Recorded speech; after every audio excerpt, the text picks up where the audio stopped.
안녕하세요. 이범입니다. 자, 오늘은 저희 집에서는 1년 처음 시작할 때 정초에 이제 보살님들께 1년 동안 자기가 자기만의 기도를 그리고 습관 바꾸는 기도를 하나씩 가지고 오라고 해요.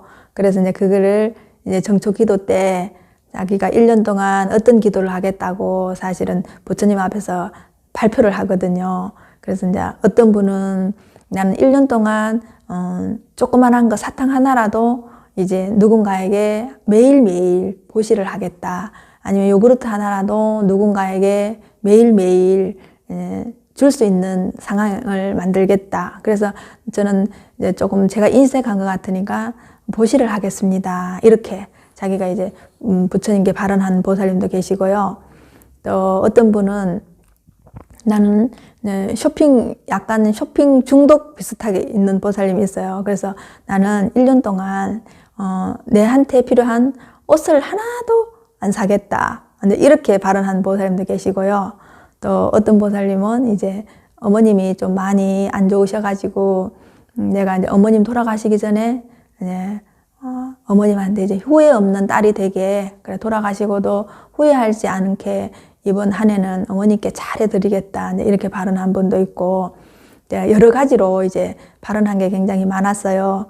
근데 이제 그런 부분에 제가 이제 지금까지 이제 기도하면서 와봤을 때 자기가 약속한 기도가 사실은 제일 이제 오래 남고 자기들이 1년 지나고 나서 굉장히 뿌듯해하고 자기가 해냈다는 거에 대해서 기도하면 되는구나 라는 거를 굉장히 보살님들이 지금도 자기들끼리 얘기하면서 이제 어떤 데는 자기들끼리 얘기할 때 내가 이렇게 들으면 굉장히 이제 자기들 스스로가 허무해하고 자화자찬할 때도 있거든요.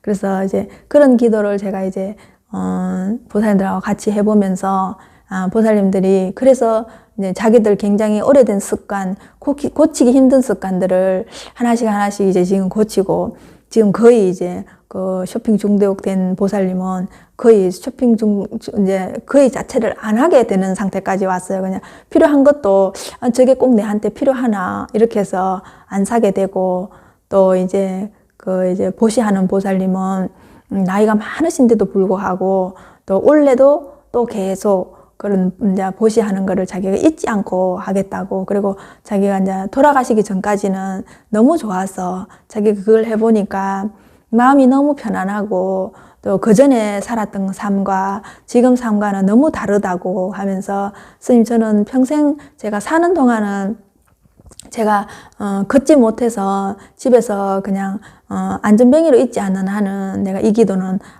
하고 갈 겁니다. 이렇게 했을 때 제가 참 좋았어요. 그래 그렇게 하시라고 평생 그렇게 하고 가시면 보살님들 기도 자체가 얼마나 보살님이 가실 때 편안하게 가시겠냐고 네 그러면서 처음에는 스님이 그 기도를 한번 해보면 어떻겠냐고 해서 시작하게 됐는데 지금은 제가 이제 자발적으로 하게 돼서 너무 좋고 또 처음에는 그게 자기가 할 때 너무 어렵더라는 거예요. 이게 매일매일 자기가 이제 나가서 누군가 이렇게 이제 사탕 한 개라도 줘보면 이제 안 받아 먹는 사람도 있고 왜 이 사람이 나한테 사탕을 주나 이런 사람도 있고요. 또 이제 자기가 그때 이제 스님 숙제라고 생각하고 그 일을 했을 때는 이게 내가 좋은 일을 한다고 다 좋게 받아들이는 게 아니구나. 그리고 이게 사탕 하나 요구르트 하나 주기가 요즘 세상 인심이 하도 각박해서 혹시나 이상한 걸 주는 거 아닌가 싶고 어떤 사람이 이렇게 쳐다보는 사람들도 있고 이래가지고 굉장히 무색하기도 하고 난감하기도 했대요. 그래서 이제 경로당에 같은 데 가서 갈 때는 사탕 한 봉지 이렇게 들고 가서 이제 같이 나눠 먹고 아니면 이제 요구르트 이렇게 줄로 이렇게 2줄, 3줄 사가지고 가셔갖고, 이제 개추 가실 때 그걸 또 들고 가셔가지고, 거기서 또 하나씩 이렇게 디저트로 나눠 먹고, 아니면 우유 이렇게 한 병 정도 사가지고 가셔가지고, 이제 같이 나눠 먹고. 그러니까 보살님 이게 오래도록 하니까, 아이고, 이제 어르신 오면은 꼭 뭔가를 먹을 걸 갖고 오시더라 하면서 너무너무 좋아하신대요. 그래서 가서 어디라도 가도 그 보살님이 인기 만점이라고 그렇게 얘기를 하시더라고요.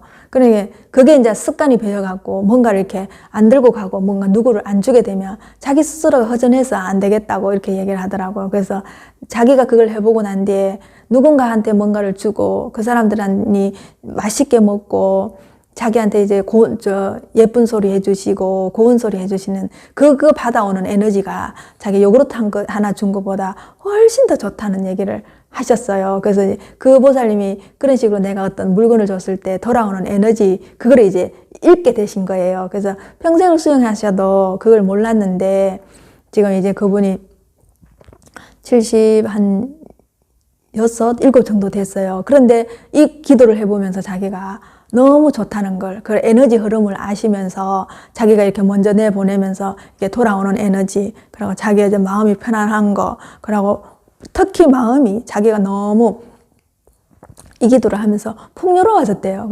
없어도 너무 행복하고 또 내일은 뭐 사서 누구를 주지, 또 내일은 이거를 가지고 가서 어디에 가서 누구를 주지, 이런 생각을 하게 된다는 거예요. 주무시기 전에 벌써 내일 이제 그 사람들한테 뭘 줄까 이 생각을 하시는 거예요. 그거 자체가 행복하다는 거예요, 자기가. 그걸 이제 누군가한테 주는 게 행복하다는 걸 그 보살님이 아시게 된 거예요. 그래서 제가 이제 죽기 전에 이 기도를 하고 가고 제가 이렇게 마음이 넉넉하고 풍요로워서 스님 너무 감사하다고 이렇게 얘기할 때 참 저도 참 뿌듯하고 좋거든요. 그 나이 많은 노보살님이 제가 그렇게 하라 한다고 이제 무거운 몸을 이끌고 매일매일 비가 오나 눈이 오나 나가서 그걸 준다는 거 사실 쉽지 않거든요. 나도 그 보살님이 그렇게 오래 하실 줄은 몰랐어요. 한 100일 정도만 해보시라고 수행 삼아 보살님 한번 해보시면 참 그게 뜻대로 안 되고 보살님 마음같이 안 될 거라고 그렇게 이제 제가 그 기도를 한번 해보시라고 드렸는데 너무 생각 밖으로 너무 잘하셔가지고 제가 참 그 보살님 보면 존경스러워요. 그리고 굉장히 감사하고 과연 나는 저 나이에 스님이 저렇게 시켰다고 저렇게 할 수 있을까 이런 생각하면은 참 감사하고요. 그리고 이제 무엇보다도 그 기도를 하면서 당신의 그 사람과 사람들 간의 에너지 흐름을 아시고 그 에너지의 풍요로움을 아시고 그렇게 가셔가지고 너무 좋다는 생각을 제가 많이 하게 되거든요. 그래서 여러분들도 1년 동안 자기가 이제 고쳐야 될 습관이 있는 분들은 그걸 한번 잡아서 자기와 계속 내면의 대화를 하면서 내가 이제 무슨 부분이 잘 안 되는지 고쳐야 될 습관은 뭔지 한번 보시고 이제 우리 보살님들처럼 그렇게 한번 해보시면 좋겠네요. 네, 감사합니다.